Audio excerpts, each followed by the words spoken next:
Well, last week we talked about the honor that is due to our parents. And we went from one universal, because of course everybody has parents, and we're going now to another universal, right? Doesn't everyone decry taking someone else's life? Isn't that a universal truth? Well, unfortunately, the answer to that is no. We often like to include killing in a list of no-nos that is universally applied. Yet we look across history, we look across the world, and we see that this is actually not the case. We can think of the Japanese samurai and their tradition of seppuku, which is suicide by disembowelment. We can look at the Aztecs and their tradition of child sacrifices. 42 babies' bones were found because they sacrificed them to the god Lalok. The Pakistani tradition of karo kari, also known as honor killings, killing a woman who has dishonored her family. We can think of many gangland vendettas, the fierce vengeance, the blood feuds between the Bloods and the Crips, the Hatfields and the McCoys, Al Capone and Bugs Moran, and unfortunately the list goes on. We think of Wild West shootouts and duels, the OK Corral. We can think of Alexander Hamilton and Burr in their duel. And we think of Dutch euthanasia laws, with or without consent.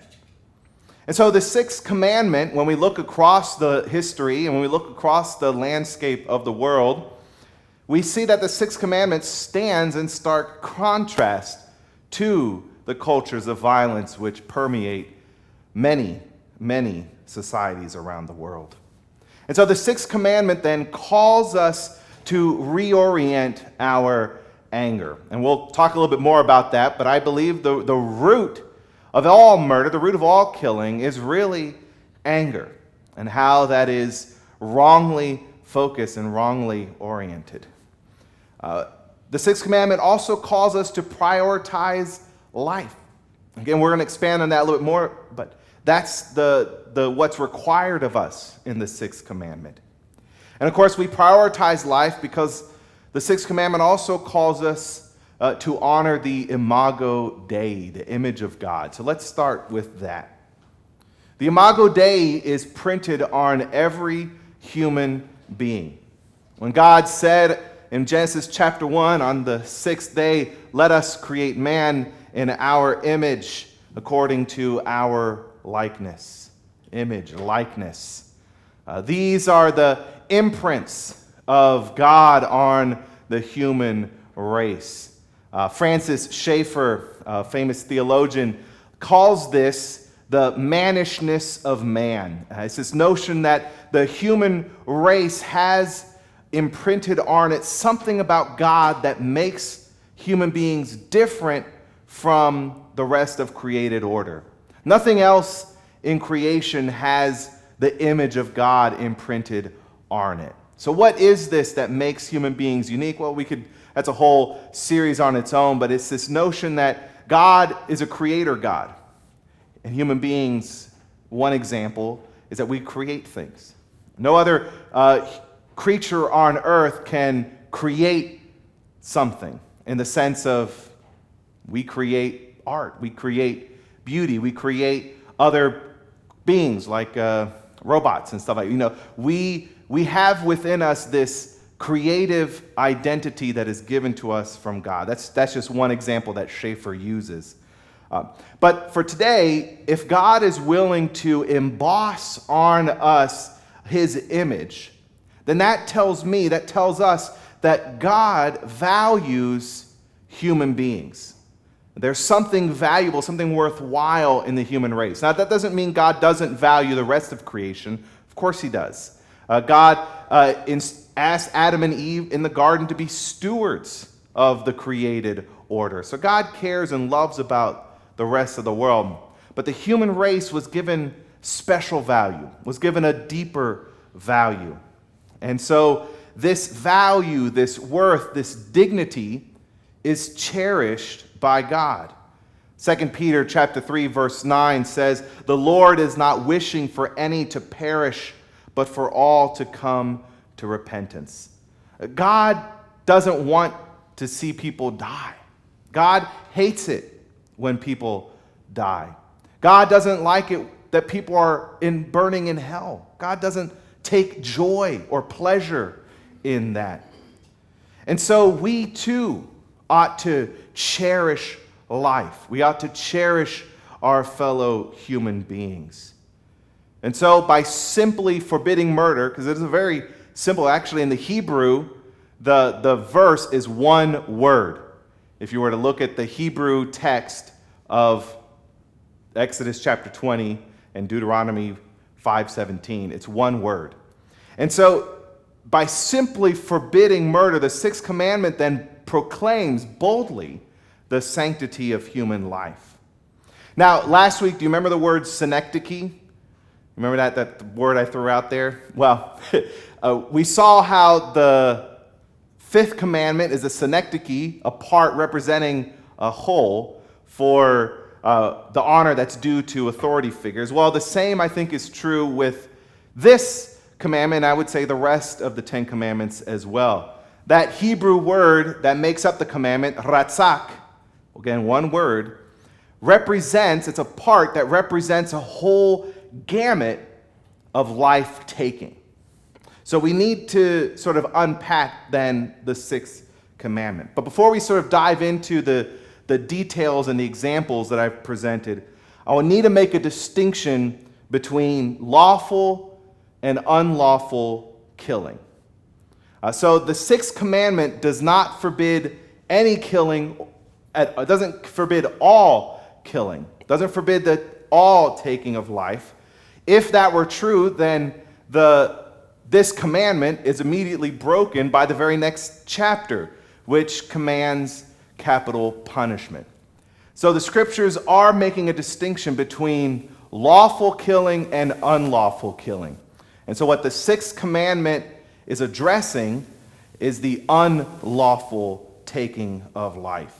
And so the Sixth Commandment then prioritizes life and is a synecdoche of sorts for protecting life in general. It becomes the duty of every believer to prevent murder, which is the unlawful killing, the unlawful taking of life. And it becomes a duty of believers to preserve life, which of course is based in the Imago Dei. All right, so how then does Scripture define murder?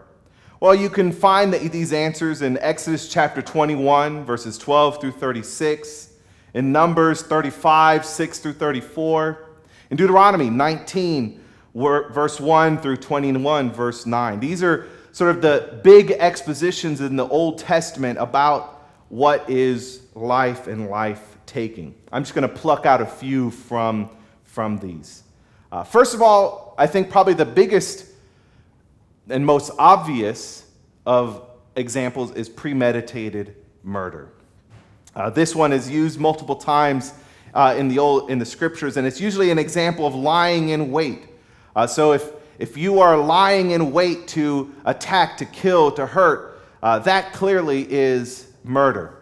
That is something that's the obvious one that's looked down upon in the Sixth Commandment. But I also would include with that imagining murder. How many times we have said, "Oh, I could just wring his neck," right? "Oh, man, I could just kill that person for what they did to me." Even thinking about it is a breaking of the Sixth Commandment. Remember what Jesus said about adultery, about lust? If a person commits that lust in their heart, they've broken that commandment. Well, the same is true with this one. If you are so full of anger and hatred towards someone that even if you don't actually kill them, but you think, "Oh my God, my world will be so much better without him," that, my friend, is murder. Then we also see the Bible describing what we call involuntary manslaughter. The examples that the scriptures use are, say, your farm animal, an ox or something, gores a neighbor, gores someone. Well, the owner of that ox is responsible for whatever in whatever ways, and the scriptures detail that. We might use modern examples of hitting someone accidentally with your car, or if you didn't install a chandelier correctly and it falls down and crushes someone, or other examples of like digging a hole and suddenly someone falls in it because you didn't cover it up right or something. These are examples of involuntary manslaughter that actually the scriptures consider murder. And it becomes, now the scriptures also then go on and explain what happens in this case. A person who does that is supposed to flee to one of the cities of refuge. Next one is sort of unsupported execution. The scriptures are very clear that the government, that the judge and jury cannot execute a person on the testimony of one witness alone. It takes a testimony of 2 or 3 witnesses, and they have to be sound witnesses. They can't be false witnesses. And they have to prove, and they have to be able to say. And so today we might say that this is execution on strenuous evidence. And we can see, we know that there are people on death row today who are probably there even though they are innocent. And so we as Christians have to stand against that and find ways to prove that they are innocent before the law. And again, we appreciate our system that says a person is innocent until proven guilty. Now, I would also add, and scriptures aren't clear on this, but I think the scriptures would support, something like bullying we can include in there. Words that are violent or harmful or abusive. Of course, when we think of bullying, we might think of the school grounds, but verbal abuse is an assault on a person, on the image of God within a person. And so we must strive against bullying and being verbally abusive of others. Lynchings, abuse or killing of individuals based on racial or ethnic differences, political differences. These are differences of thought, not necessarily or differences of race, not necessarily what they may have done or not done. Of course, we think of examples of lynchings of African Americans, of Jews in Palestine and Nazi Germany, even of apartheid supporters in South Africa, which is supported by Minnie, oh goodness, what's her last name? But she was a big supporter of that. We also include that abortion, whether it's the accidental or intentional termination of a pregnancy, which leads to death. You can actually see that in Exodus chapter 21, verses 20 through 22 and 25, where there's an example of an unborn baby, of a woman whose pregnancy is terminated. And God sees value even within that unborn baby's life. And on the other end of that, euthanasia, something also known today as physician-assisted suicide, the early termination of someone near the end of life. This also is supported in Deuteronomy chapter 32-39, where God boldly declares that He alone has power over life and over death. We don't have the say on when we can enter this world and when we can leave this world. And by same extension, suicide is included in that. Only God can give life and take it away. There's an example in Philippians chapter 1, verses 19 through 26. Paul says that he sees death as something that would be much better. He even says that. He says he would much rather be with Christ in heaven than where he is in jail right now. But yet, he also recognized that it was more necessary for him to remain in the flesh, to continue on with his ministry in the world. And so even he recognized that suicide, taking his own life, would not be the best choice. And expanding that to genocide, the systemic eradication of a tribal or an ethnic group is looked down upon and forbidden. Infanticide, killing of a child, especially as a sacrifice or otherwise. Patricide, killing of one's parents, which of course is also forbidden in the Fifth Commandment. And lastly, I include human trafficking, the kidnapping of a person to sell or to keep as a slave. All these things, all these examples, and I'm sure the list can go on, all these examples are based in the dignity of human life. We know that life is a gift from God. He says so, like I said, in Deuteronomy 32. God gives life and he takes it away. It is a gift that is given to us. It's also a common grace. Life is given to every human being on earth, regardless if they're a believer or non-believer, regardless if they are Christian or not, regardless if they are quote-unquote good or bad. Life is a common grace, just like oxygen and food and rain and things like that. And so life then is valued by God. God sees life and weighs it heavily. And so the Sixth Commandment requires us to preserve life. It calls us to see life as so precious that we must consider life and consider our implications when we do things, when we interact with people, when we think about people. And so that brings me to the main thrust of today's sermon. What is the root cause of murder? I doubt any of you, I don't want you to implicate yourself, don't raise your hand, but I highly doubt anyone in this room has committed murder, right? Again. But there's a common thread that connects someone who is a murderer with everything else that was listed as forbidden in the Sixth Commandment. So what is that? Well, that common thread, I believe, is hatred and anger. Now, that doesn't mean hatred and anger are necessarily bad. Remember, God hates sinfulness. God hates wickedness. Christ gets angry in the temple when they are selling rather than praising God. There are examples of hate and anger that are righteous and holy. But of course, we as human beings, as fallen creatures, we take that divine gift that is also imprinted on us with the image of God, the righteous anger and holy hatred, and we flip it around and we make it unrighteous. We make it sacrilege. We use the hatred and we use hate and anger and twist it and contort it. And so when we let sin enter into our lives and overtake what we should rightly despise, it flips it and it leads to enmity, it leads to quarreling, and it leads to death. Matthew chapter 5, verses 43 through 45, Jesus says, "You have heard it said, you shall love your neighbor and hate your enemy. But I say to you, love your enemies and pray for those who persecute you."